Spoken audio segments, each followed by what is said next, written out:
ባታለን እንደተባለው በጌታችን በክርስቶስ ኢየሱስ በሰራው ስራ ሁላችንም አምነን የተጠመቅን ሰዎች ድነናል። ይሄ ይታወቃል። መዳኑን የሚክድ ክርስቲያን የለም። እንግዲህ በቃ ድነናል። ግን የዳነ ሰው ደግሞ ድህነቱን ይፈጽማል ነው የምንለው። ድህነቱን ይፈጽማል።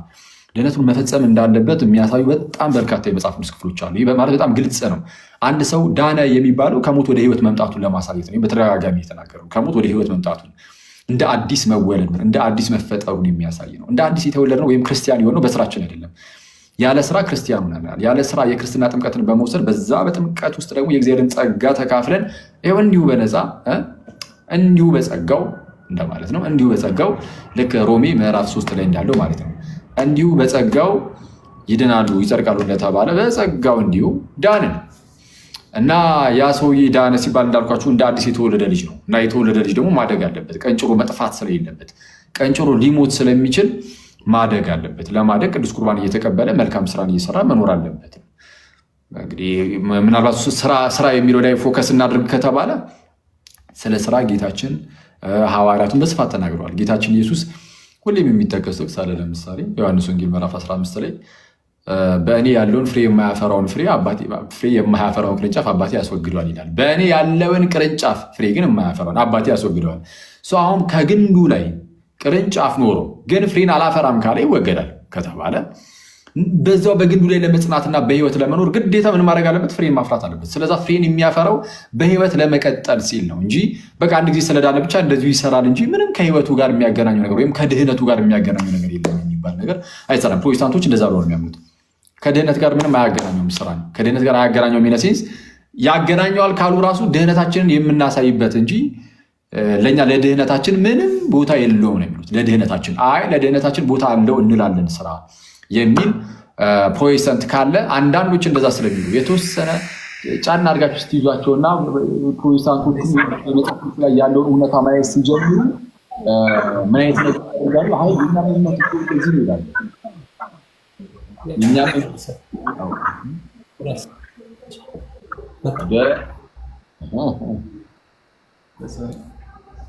ሰውዬው አንዴ እሺ ቆይ ልጨርሳት አንዴ ወደ አንተ እመጣለሁ በሰፊው እና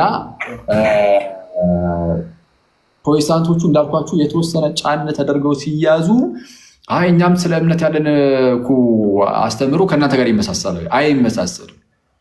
አይመሳሰልም።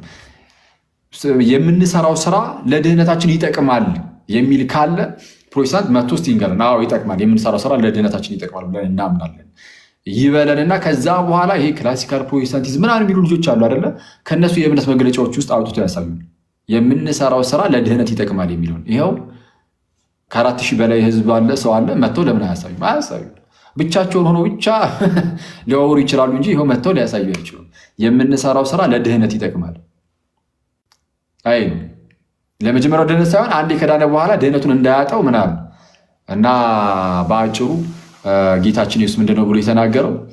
ፍሬ የማያፈራውን ያስወግደዋል ካለ በዛው በህይወት ለመጽናት በግንዱ ላይ ጸንቶ ለመኖር ግዴታ ፍሬን ማፍራት ያስፈልጋል እያለ ነው። ስለዛ ለድህነት ስራ ግዴታ ያስፈልጋል። የቱ ጋር ነው የሚያስፈልገው የሚለውን ግን ክርስቲያኖች ጠንቅቀን እናውቃለን። ማለት አንወዛገብም። ይሆን አስቀድሞ ነው የሚያስፈልገው የሚል እንደዚህ አይነት ጨዋታ ውስጥ አንገባም። የሚያስፈልገው የቱ ጋር ነው የሚለውን ስለምናውቅ ሰው አምኖ ከተጠመቀ በኋላ ያኔ ስራ ያስፈልጋል ድህነትን ለመፈጸም ማለት ነው። ድህነትን ለመፈጸም እንግዲህ ይህንን ሐዋርያቱም በስፋት አስተምረዋል። ሐዋርያቱም በተለይ ቅዱስ ጳውሎስ በጣም በስፋት ያስተምራል። እነ ጴጥሮስም እንደዚሁ እነ ያዕቆብም በስፋት አስተምረዋል። እነ ቅዱስ ያዕቆብ በጣም በግልጽ መጽሐፍ ቅዱስ በግልጽ ላንብብላችሁ። ያዕቆብ ምዕራፍ 2 እንትኑ የለም የወረቀቱ ፊት ለፊት ላይ ነው። እንከዛለን እሺ በዚህኛው እንትን ልበል። እሺ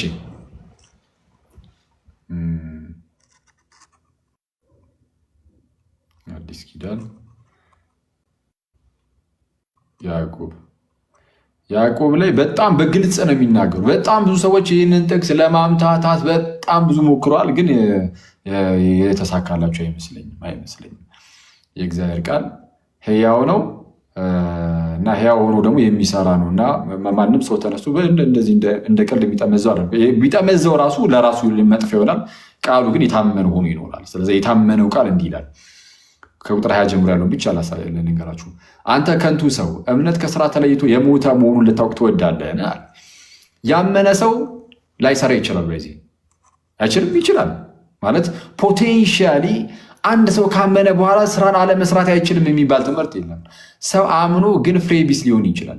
ከእናንተም አንዳንዶች ፍሬቢሶች እንዳይሆኑ ምከራቸው ይለዋል። ቲቶን ለምሳሌ ቲቶ ምዕራፍ 2 ላይ እና ጳውሎስ ቲቶን ከእናንተ አንዳንዶች ደግሞ ፍሬቢሶች እንዳይሆኑ ሲል በእናንተ በክርስቲያኖች መካከልም ፍሬቢስ መሆን አለ እያለ ሰዎች ሊሆኑ ይችላሉ። ክርስቲያኖች ተዘናግተው ፍሬቢስ ሊሆኑ ይችላሉ። አምነው ግን ፍሬ ሳይኖራቸው ሊቀር ይችላል። ስራ ሳይሰሩ ማለት ምንም ስራ የሌላቸው ስራ የማይታይባቸው ሊሆኑ ይችላሉ። ግን ኦብየስ አምነዋል። ኦኬ። እና እንደነዚህ ያሉ ሰዎች ስለ እንደነዚህ አይነት ሰዎች ሲናገር ነው ያዕቆብ፣ አንተ ከንቱ ሰው እምነት ከስራ ተለይቶ የሞተ መሆኑን ልታውቅ ትወዳለህን? አባታችን አብርሃም ልጁን ይስሐቅን በመሰዊያ ባቀረበ ጊዜ በስራ የጸደቀ አልነበረምን ይላል። በምን ጸደቀ አለ? በስራ አብርሃም ልጁ ይስሐቅን ባቀረበ ጊዜ በስራ የጸደቀ አልነበረምን ያለው እንዴት ነው? አብርሃም ልጁ ይስሐቅን ከማቅረቡ በፊት አምኗል። እምነቱም ደግሞ ጽድቅ ሆኖ ተቆጠረለት ተብሎ ተነግሮ ነበረ። እሱ ይፈጸማል ማለት ነው። እሱ ይፈጸማል። ያስቀድሞ ያመነው እምነቱ የሚፈጸመው በስራ ነው። ስራ ከሌለው ግን አምኗል እኮ ኦልሬዲ አምኗል። በቃ ይሰጠኛል ምናምን እግዚአብሔር አብርሃም ውጣ ብሎ የተስፋ ቃልን ሲሰጠው ምናምን በቃ ብሎ እኮ ሊቀበል ይችላል። ግን አድርግ ሲባል ግን የሆነ ነገር አላደርግም ካለ በቃ ያንን ብታምንም ምንድነው የታዘዝከውን ባትሰራም እንኳን ባትታዘዝም እንኳን በቃ ያቺ ስላመንክ ብቻ እንደዚሁ እሰጥሃለሁ። እንደዚህ ትምህርት የለም። እምነቱ ጽድቅ ሆኖ ይቆጠርለታል። ፍጻሜን የሚያገኘው ግን የታዘዘ ሰዓት ነው። ከታዘዘ ብቻ ነው። አልታዘዝም ካለ ነው። ስለዚህ መታዘዙ ለጽድቁ ለድህነቱ ፍጻሜ ስለሆነ ለድህነቱ ይጠቅማል ብለን የምንናገረው ከዛ አንጻር ነው። ስለዛ ምን አለ? አባታችን አብርሃም ልጁ ይስሐቅን በመሰዊያ ባቀረበ ጊዜ በስራ የጸደቀ አልነበረምን? በስራ የጸደቀ አልነበረምን? እምነት ከስራው ጋር አብሮ ያደርግ እንደነበር በስራም እምነት እንደተፈጸመ ትመለከታለህን? በስራ እምነት ተፈጸመ። እምነት የሚፈጸመው በስራ ስራ ከሌለህ ግን ስራን ባትሰራ ያ እምነት ለድህነትም ሳይሆንልህ ይቀራል። ሞተህ ትቀራለህ፣ ትሞትበታለህ። መጽሐፍም አብርሃምም እግዚአብሔርን አመነ ጽድቅም ሆኖ ተቆጠረለት ያለው ተፈጸመ። እስኪሰራ ድረስ አልተፈጸመም ራሱ አለ። ስለዚህ አሁን ስራ ደግሞ የምንሰራው መቼስ የሆነ የአንዲት ጊዜ ስራ አይደለም አይደል? በህይወታችን ሁሉ ውስጥ ነው የሚሰራው። በህይወታችን ሁሉ ውስጥ ስለሆነ ሁሌም ነው እየፈጸምን የምንኖረው። ድህነት ሁሌም የሚፈጸም ነው። አንዴ ተፈጸማ የምትቋጭ አይደለችም። በህይወት እዚህ በምድር ላይ እስካለን ሁሌም በህይወት ዘመናችን ሁሉ የምንፈጸመው ነው እና እስከምንፈጸመው ድረስ ተፈጸመ እንኳን ተብሎ አይነገርለትም። ምንድነው? በእምነት በኩል ያገኘው ጽድቅ ተፈጸመ ተብሎ አልተነገረለትም ለአብርሃም። መቼ? በስራ እስኪፈጸመው ድረስ። ሰው ምን አለ? መጽሐፍም አብርሃምም እግዚአብሔርን አመነ ጽድቅም ሆኖ ተቆጠረለት ያለው ተፈጸመ። የእግዚአብሔርም ወዳጅ ተባለ ሲሰራ። ስለዚህ በምን መልኩ ነው የሚያጠቃልለው ቅዱስ ያዕቆብ? ሰው በእምነት ብቻ ይላል አይደል? ሰው በእምነት ብቻ ሳይሆን ፕሮቴስታንቶቹ ሰው በእምነት ብቻ በቃ አለ ሌላ ነገር ለድህነት ምንም ነገር አያስፈልግም አይደል የሚሉት።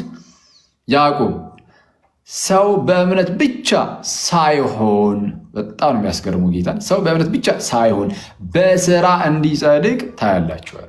በምን? በስራ እንዲጸድቅ ታያላችሁ። ምን ማለት ነው? በእምነትም ይጸደቃል። ከዛ ጎን ለጎን ደግሞ ሌላ አይነት ጽድቅ ደግሞ በስራ የሚገኛል ሳይሆን በእምነት ይጸደቃል፣ ጽድቁን ይቆጠርልሃል። እሱ የሚፈጸመው ግን በስራ ነው። ስለዚህ ግዴታ ለጽድቅ ለድህነት ስራ የሚያስፈልጋል እያለ በጣም ሲምፕል እንደዚህ ቃል በቃል የተጻፈውን ሰው በእምነት ብቻ ሳይሆን በስራ እንዲጸድቅ እንቆጥራለን የሚለውን ፕሮቴስታንቶች ይመጡና አይ እኮ እንዲህ ለማለት ነው ብሎ እንዳለ አጣሙ ምንድነው የጳውሎስን መልእክት እንደሚያጣምሙ የያዕቆብ መልእክትንም ያጣምሙና ሰዎችን ሚስሌድ ለማድረግ ይሞክራሉ። ኤኒዌይስ ግን መጽሐፉ በግልጽ ነው የሚናገረው። በግልጽ ሰዎች ይህንን የእግዚአብሔርን ቃል አጣማዘው ወደ ጥፋቱ ውስጥ ሊወድቁ ይችላሉ። የእግዚአብሔር ቃል ግን ሕያው እና የታመነ ሆኖ ግን ይኖራል።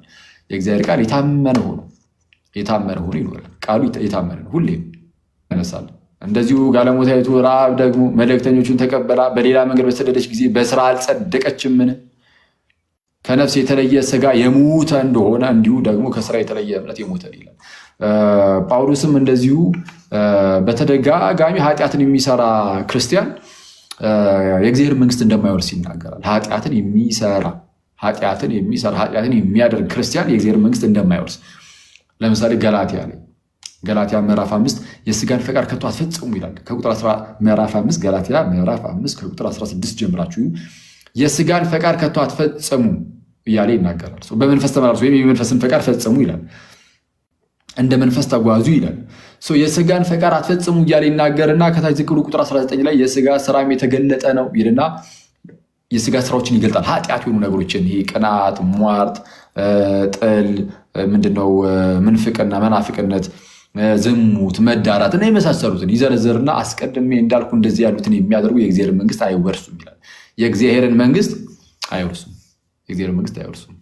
ስለዛ ክርስቲያን ሆነ እነዚህን እያደረግህ የምትኖር ከሆነ የእግዚአብሔር መንግስት አትወርስም። ስለዛ ክርስቲያን ከሆነ አንድ ሰው ይህን ማድረግ አይችልም አይባልም። ሊያደርግ ይችላል። ሰነፍ ሆኖ ካደረገ ድህነቱን ያጠዋል። ድህነቱን እንዳያጣው ከእነዚህ ነገሮች ሁሉ ርቆ በጽድቅ ጎዳና በቅድስና መመላለስ አለበት ነው። ለዛ ነው 6ኛው ምዕራፍ ላይ ገላትያ 6ኛው ምዕራፍ ቁጥር 7 ላይ አትሳቱ፣ እግዚአብሔር አይዘበትበትም፣ ሰው የሚዘራውን ያንኑ ደግሞ ያጭዳል። በቃ ሰው የሚያጭደው ያን የዘራውን ነው፣ በምድር ላይ የዘራውን ማለት ነው። ሰው የሚዘራውን ያንኑ ደግሞ ያጭዳልና ይልና በስጋ የሚዘራ በገዛ ስጋ የሚዘራ ከስጋ መበስበስን ያጭዳል፣ ሞትን ማለት ነው። በመንፈስ የሚዘራ ግን ማለትም የመንፈስን ፈቃድ የሚያደርግ ግን ከመንፈስ የዘላለም ሕይወትን ያጭዳል ይልና በአንዝልም በጊዜው እናጭዳለንና መልካም ስራን ለመስራት አንታክት ይላል። ስለዛ መልካም ስራን በመስራት ሰው የዘላለም ሕይወትን ሊያጭድ እንደሚችል በግልጽ ያስቀምጣል። እና ስራ የሚለው ሀሳብ የሚመጣው የቱ ጋር ነው? ስራ ራሱ ምንድን ነው የሚለውን ማወቅ ነው የሚያስፈልገው። ስለዛ ስናጠቃልለው ስራ የሚመጣው አምነን ከተጠመቀን በኋላ ከቁርባን በኋላ አምነን ከተጠመቀን በኋላ አክቹዋሊ ከዛ በኋላ ከቅዱስ ቁርባን እየተቀበልን እየሰራን እንኖራለን ሁሌም ማለት ነው። እነዚህ ሁሌ የሚቀጥሉ ናቸው። ስለዛ አምነን ከተጠመቀን በኋላ የሚመጣ ነው እና ከቅዱስ ቁርባን በኋላ ኦፍኮርስ ከዛ በኋላ ቅዱስ ቁርባን ግን ይቀጥላል። ሁለተኛ ደግሞ ስራ ስንል ደግሞ በአጭሩ ምን ማለት ነው? ክርስቶስን መስሎ መኖር፣ ክርስቶስን የሚመስል በብርሃኑ መመላለስ ነው። በአጭሩ በዛ ነው። የቅዱሳን ምልጃ ምናምንም እዚህ ላይ ነው የሚገባው። የቅዱሳን ምልጃ እርስ በእርስ መተጋገዝ ነው። አንዱ አንዱን በጸሎት ያግዛል፣ ይረዳል። ቅዱሳኑ ስለ እኛ በመማለድ በመለመን በመጸለይ ወደ እግዚአብሔር እንድንቀርብ ይረዱናል። ኦፍኮርስ ወደ እግዚአብሔር እንድንቀርብ ይረዱናል። በምን መልኩ ከተባለ በመንፈሳዊ ሕይወታችን እንድናደግ በማድረግ እንዴት ነው እንድናደግ የሚያደርጉት? እግዚአብሔር አብዝቶ እንዲረዳን እንዲያግዘን እየጸለዩ ነው። ለምሳሌ እኔ እዚሁ ጋር ላሉት ወንድሞች ልጸልይ ይችላሉ። ጌታ ያረዳው በመንፈስ አሳድገው አንተን መውደድን ስጠው እያልኩኝ ልጸልይ እንደምችለው ሁሉ ቅዱሳንም ለእኔ መጸለይ ይችላሉ። ለሁላችንም ይጸልያሉ ቅዱሳን ለምሳሌ ማለት ቅዱሳን ስል ድል የነሱትን እያልኩኝ ነው። ለምሳሌ ድል የነሱት ቅዱሳን ለምሳሌ እመቤታችንን ጨምሮ እንደው ለአክሊል አቅምን ስጠው ጌታ ኃጢአቱን ይቅር በለው፣ አበርታው፣ እርዳው፣ አንተን መውደድን አንተን ማፍቀርን ስጠው፣ ቸል አትበለው፣ ስንፍናውን ተመልክተ ፊትህን ከእርሱ አታዞር እያሉ ለምሳሌ ቢጸልዩ ይህ እኔን ያገዘኛል። በመንፈሳዊ ሕይወቴ ውስጥ እያገዘኝ ድህነቴን እንድፈጽም ያደርገኛል። ሰው በአጭሩ የቅዱሳን ምልጃም ልክ በዚህ መልኩ የሚያግዘን ይሆናል ነው። ያ ይበቃል። አስረዘምኩት ራሱ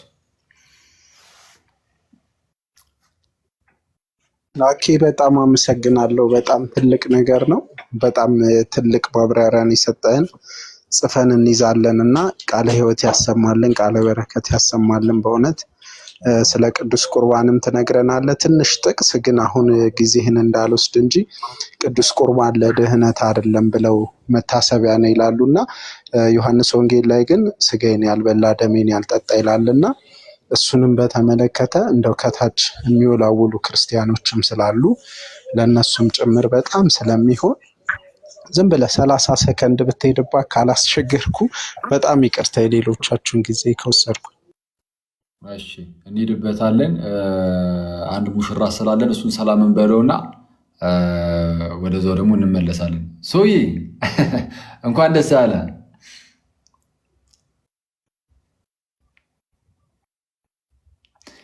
ሚዩቱን አነሳለሁ ብሎ ቪዲዮን አላጠፋውም። የሚውቱ እንትን አልመጣም ነበር። ሰላም ነው። ሰላም ብያችኋለሁ ሁላችንም። ይሰማል? ኦኬ፣ አይሰማም? ይሰማል ይሰማል ይሰማል። ኦኬ፣ ስላያችሁ ደስ ብሎኛል። በጣም አመሰግናለሁ። እንኳን አደረሳችሁ ለበዓሉ። እንኳን ደስ ያለ በድጋሚ እንግዲህ በጣም ደስ ብሎኛል። በነገራችን ላይ ለዛሬ ገና ነው ፊቱ እንደዚህ እንደሆነ ያየሁት እና የሆነ ጊዜ ላይ የት እንዳየሁኝ አላውቅም፣ ግን ትልቅ ሰው ወፍራም ምናምን አንተ ልከልኝ ነው አንተ ላይ ነው የት ነው ያየሁት?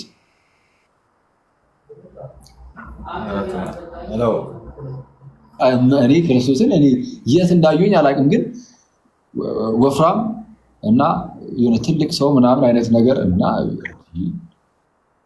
ኤኒዌይስ አሁን ስታየው ማንን መሰለ? መልኩ ማንን ይመስላል ስታየው?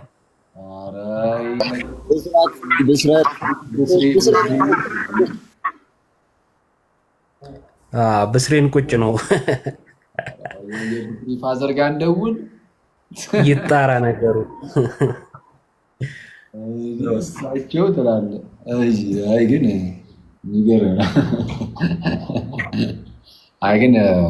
የሚገርም ነው። ክርስቶስን አልጠበኩም ነበር እንደዚህ እና ደስ ይላል። በጣም ደስ ይላል። እንኳን እግዚአብሔር ረዳ። በጣም ደስ ብሎኛል። ስለአንተ እግዚአብሔር ይመስገን። በጣም ደስ ብሎኛል። እንዴት የት ናችሁ አሁን?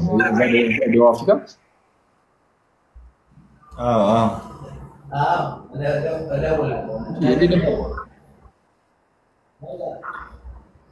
እና እዝራ ጋር ነኝ።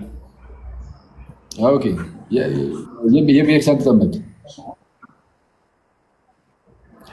እዚህ ደርባን ማርያም ቤተክርስቲያን። ኦኬ። ደስ ይላል በጣም። ኦኬ። ቅዳሴ ምናምን አስቀደሳችሁ ምናምን አስቀድሞ ተጠመቃችሁ?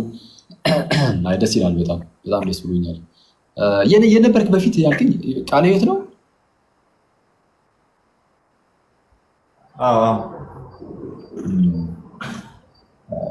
ደስ ይላል ደስ ይላል በጣም እግዚአብሔር ይመስገን።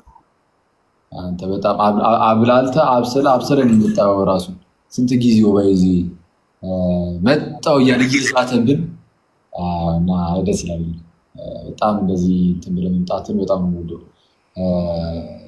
ሰው ከመጣ ወደ ክርስትና አይቶ በደንብ ምናምን በደንብ አምኖበት ሲመጣ በጣም ደስ የሚለው እና እግዚአብሔር ይመስገን። በርታ፣ ይርዳ። ይሄ ጅማሬ ነው። ቅድም ስለ ድህነት እያወራን ነበር እና እዛ ላይ እንዳልኩት ይሄ ጅማሬ ወደ ድህነት የገባህበት ነው፣ ወይም የድህነት መንገድ ወይም የክርስትና መንገድ ውስጥ ነው። እዛ ትራክ ውስጥ ነው የገባው እና አሁን ትራክ ውስጥ የገባ ሰው ደግሞ ይሮጣል እና በሩጫ ሁሉ ይርዳ ያግዝ። ልክ ቅዱስ ጳውሎስ ሩጬን ጨርሻለሁ፣ ሃይማኖትን ጠብቄያለሁ፣ ገድልን ተጋድያለሁ እያለ ይናገር የለ ልክ እንደዛ ማለት ነው። እና አሁን ተጋድሎ ገድል ከአንተ ይጠበቃል እና ሁሌም የሆነ ፈጥነን ላይ ሳንደርስ ትንሽ እያደረግን ጸሎቷንም ትንሽ ነገር እያደረግን ቀስ በቀስ ማድረግ ነው እና ጥሩ ነው። ይረዳል ያግዛል። የቅዱሳን ሁሉ ልጃ ደግሞ ከአንተ ጋር ያበርታ።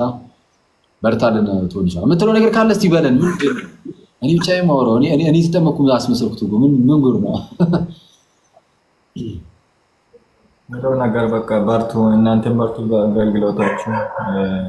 በቃ በእናንተ ነው ይህንን እውነት ያወቁት እናንተ ናችሁ ለሁሉም ነገር የሚችሉት እና በጣም እግዚአብሔር ይባርካችሁ፣ እግዚአብሔር ጸጋውን ያልቅላችሁ እና በርቱልኝ። በጣም በርቱ።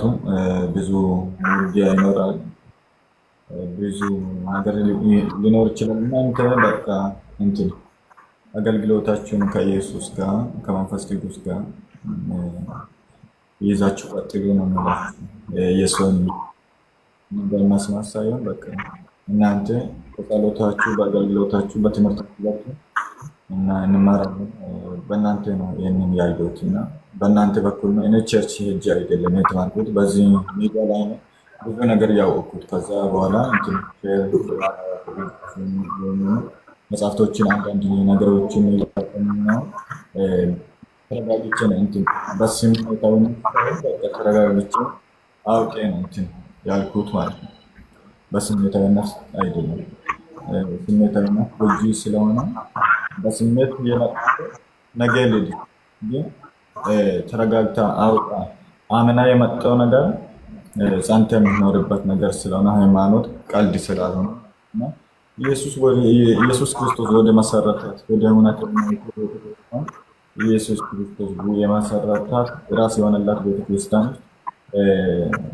አዳዲስ ነፍሳትን አጥምቃን አቁርባን የኢየሱስ ክርስቶስ ሙሽራ የምታደርግ ቤተክርስቲያን ወደ እውነተኛይቱ ወደ አማናዊቷ ቤተክርስቲያን እና በጣም ደስ ብሎኛል። ቀልድ ነው ሌላ ቦታ ያሉ ነገሮችና የራሳችን ፈትሹ መጽሐፍ ቅዱስን በሐዋርያት ዘመን እንዴት ተሰበከ ወንጌል ወደ እኛ እንዴት ደረሰ የሚለውን ሁላችሁም አድርጉና ታሪክ ውስጥ የሌለ ወንጌል የሆነ ጊዜ ላይ የመጣ ወንጌል የሆነ ጊዜ ላይ ይጠፋልና በሰው የተመሰረተ ነገር ከሆነ ስለዚህ ኢየሱስ ክርስቶስ ወደ መሰረታት ቤተክርስቲያን ሁላችሁም እንድትመጡ እንድትመረምሩ አስተላልፍ ማለት ነው እና በጣም ደስ ብሎኛል። ከእናንተ ከማን ጋር ስለተቀላቀለኝ በጣም ደስ ብሎኛል። የእናንተም ሊፋስ ስለሆነ እና ደስ ይበላችሁ ሁላችሁም። አመሰግናለሁ። እኛም በጣም ደስ ብሎናል። ክርስቶስን በጣም ነው ደስ ያለኝ። ቀደም ብሎ አንቺ ነግሬ ነበር እና ዛሬ እንደምጠመቅ ትናንት ነው ከትናንት ወዲያ ትናንት መሰለኝ ደውሎልኝ ነበር እና በጣም ነው ደስ ያለኝ። በጣም ነው ደስ የሚለው። ይቅርታ አክሊሊ ቶኒ ሚዩት ያድርግ አንተ ስታወራ፣ ሁለታችሁም ክፍት ነውና ኢኮ ነገር አለ። እሺ አንተ ሰላም አለው እና በጣም ደስ ብሎናል። እግዚአብሔር ይመስገን። በጣም የሆነች ነፍስ ወደ ቤተክርስቲያን ስትጨመር ማለት ምን ማለት መሰላችሁ? ክርስቶስ ደሙን አፍስሷል ስለ ሁላችንም። ያንን ታላቅ የሆነ ነገርን ከፍሏል እና የከፈለው ለእያንዳንዳችን ነው። ለእያንዳንዳችን ከመሆኑ አንጻር ሁላችንም ይገባናል። ያ ክርስቶስ ያደረገልን ወይም የከፈለልን ውለታ ወይም የሰራልን ስራ ያ ስራ ለሁላችንም ስለሆነ ሁላችንም ስለሚገባን ሰይጣን ደግሞ በተቻለው አቅም ሰዎች ጋር ያ ስራ እንዳይደርስ ያደርጋል። የክርስቶስ ስራ ለሰዎች እንዳይሆን፣ ሰዎች ያንን ስራ እንዳይቀበሉት እና አንድ ሰው ያንን ስራ ተቀብሎ በህይወት ውስጥ ሲያስገባውና መንፈስ ቅዱስ በክርስቶስ የተሰራውን ያንን ስራ ለዛ ሰው ሲያደርግለት ይህ ታላቅ ደስታ ነው። የክርስቶስን ፕላኑ ወይም እቅዱ ማለት ነው፣ የድህነት እቅዱ ግቡን ይመታል ማለት ነው እና ለዚህ እግዚአብሔርን ከማመስገን ውጭ ሌላ ምንም አንልም እና ከኛ የሆነ ደግሞ ምንም እውነቱን ለመናገር እኛ ዝም ብለን እዚሁ ጋር ከወንድሞች ጋር እንደምታውቁ ዝም ብለን ትንሽ ነገር እናወራለን። ግን መንፈስ ቅዱስ ግን የሰዎችን ልብ ሁሉ ይለውጣል። ቶኒ ከበፊትም ሳቆም ልቡ በጣም ደስ የሚል ወንድም ነው። ገና ኖርማል ፕሮቴስታንት እያለም ራሱ በቅንነት የሚጓዝ አይነት ወንድም ነበርና እንግዲህ እስካየሁ ድረስ ምንም አይነት ተንኮል ጌታ በሚያውቀው ያቺበት እንኳን አላውቅም እና ኢቨን ድንጋይ የሆነ ልብ ቢኖረን ራሱ ጌታ ግን ያንን ድንጋይ የሆነውን ልብ ራሱ የሚሰብር ደግሞ አለት ነው። ጌታችን ያንን ድንጋይ የሆነ ልብን የሚፈጭ የሚሰባብር አለት ነው። ጌታ ኢየሱስ ራሱ ደግሞ ታላቅ አለት ነው። ሰባብሮ እርሱን እንድንቀበል የሚያደርገን ነው እና ልባችን እንደ ድንጋይ የነደነብንን ሁላችንን ደግሞ ጌታ በአለትነቱ ያንን ድንጋይ ሰባብሮ እርሱ ወደ ውስጣችን ይግባ። ሌሎችንም ደግሞ እንደዚህ አይናቸውን ይክፈትልን እና በጣም ደስ ብሎኛል። እግዚአብሔር ይርዳ። እሺ የምትሉት ነገር ካለ ቀጥሉ እስቲ። ይውባ ከአንተ ልጀምር። ኦኬ እኔ ያልገባሁት ብዙ የስራ ስልክ ይደውላል። እሺ ምንም ችግር የለም። ጋሽ ዝራ አሉ ካጠገብ። ቆይ ይመጣል፣ እነሱ ያውሩ። እሺ ይውባ ቀጥል። እሺ ሰላም ብያለሁ ሁላችሁ።